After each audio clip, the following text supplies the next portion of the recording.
Arizona Congressman Andy Biggs tells One America News that he will focus on ending the weaponization of government and warrantless surveillance in this session of Congress. One America's John Hines has more from Washington.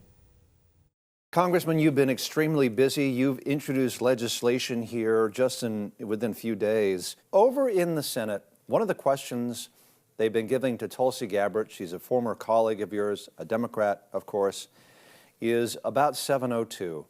And they got her to say or intimate that she believes in preserving 702.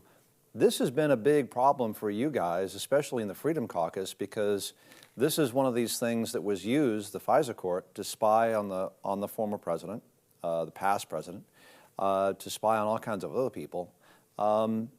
What gives with that, and what do you think is going to happen with this? You've introduced legislation regarding warrantless surveillance.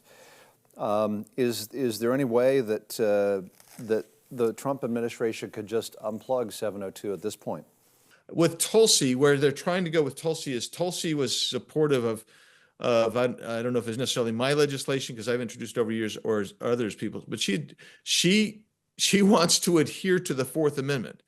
And so shame on those senators, whether they're D or R, who are there saying, look, maybe we should go ahead and continue abusing the Fourth Amendment. Would you continue to abuse the Fourth Amendment the way we've done it, where literally millions of people have been surveilled without any probable cause to believe they've been engaged in criminal activity? Not only is there no probable cause, there's no even reasonable suspicion that they've engaged in criminal activity. We're just doing it because we can. But that's the problem right now is we have a government that is so big that they think that they can spy on you with impunity, and it's bizarre to me. It's counter to the Constitution, and it's counter to everything that we in America stand for. Is the Freedom Caucus going to continue to use its leverage to push back on 702?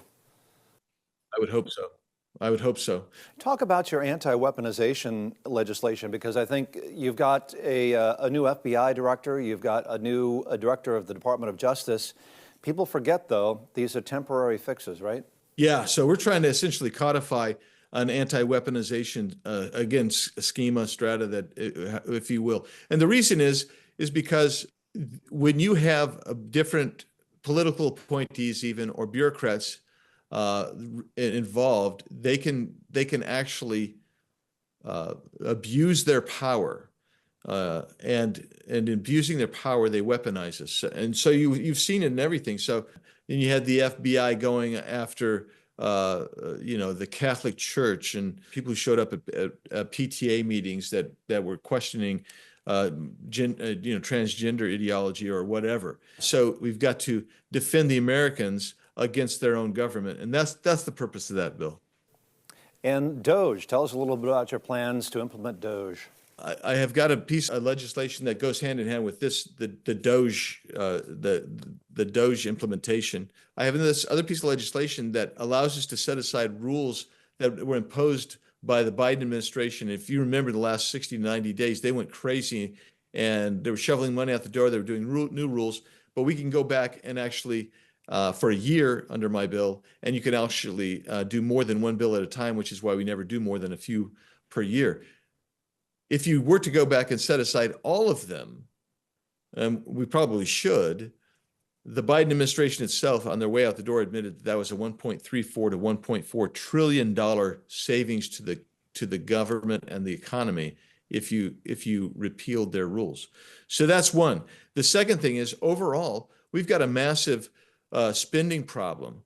We are lathering up about $2.25 trillion a year of structural deficit. And the DOGE bill I'm working on, which is in conjunction with the other bill, and hopefully with my colleagues, Marjorie Taylor Greene's subcommittee on DOGE in oversight, all those together, hopefully we can work on bringing and turning that spending arc down. So instead of going up like this, here's a hand gesture, it goes down like this. This is where you want that to go. And this is what I was these bills you and I have been talking about. That's where we're trying to get to. Congressman Andy Biggs, the 5th District of Arizona. Sir, it is always a pleasure to catch up with you. Thank you very much for your time. Thank you. I really appreciate it, John. Thanks so much. For all our viewers asking where One America News is heading in the future, we would like to introduce you to OAN Live. OAN Live is the best way to stay up to date on all of the hard-hitting, straight-shooting, national and international headlines. And the best part is, OAN Live is only $4.99 per month. All the credible, honest, unbiased reporting One America News offers at a fraction of the cost of cable. Just go to OANN.com to easily sign up for OAN Live and stay informed.